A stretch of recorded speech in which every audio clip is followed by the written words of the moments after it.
Hi there, my name is Donna Toski and I'm the co-founder of the Between Men and Women Couples Retreats and the founder of the Spark Communication Success System for Couples.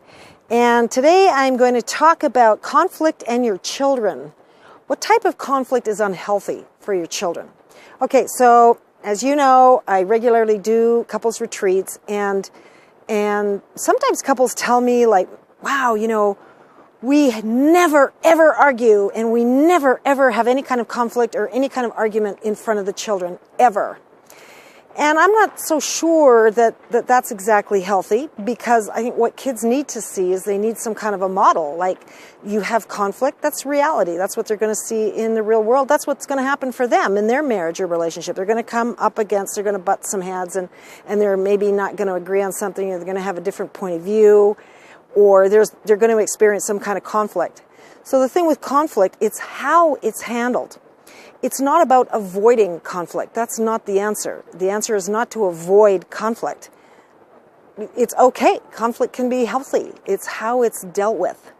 So here's what's not healthy. Here's what's not healthy to do in front of your children, is to blame the other person in front of the kids, or to involve the kids in the conflict. Like, you're trying to get the kids on your side, you're trying to get them to agree with you, like, oh yes, here's what your father did to me yesterday, and oh yeah, your mother, she's just crazy, she's blah, blah, blah, this is what she said, oh well, you know.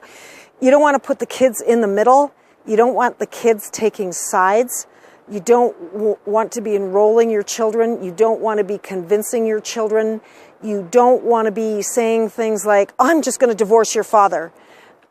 Not cool, okay? That kind of conflict with your children, you know, when you involve your children on that level, is really, really unhealthy. But it's not unhealthy for children to see you in conflict and to see how you handle that. That, you know, you don't freak out. The intensity is like kept down, you know. It's not like the end of the world. It's like not like you have deal breakers all over the place, you know, like that everything that you don't see eye to eye on is going to be a deal breaker. It's really important for kids to see how you deal with conflict. And one way to deal with conflict is just to put everybody's point of view up on the table and to focus on the problem. Not so that the other person or your partner is the problem, but so that the problem is the problem. You know, there's you and your partner, and then there's the problem.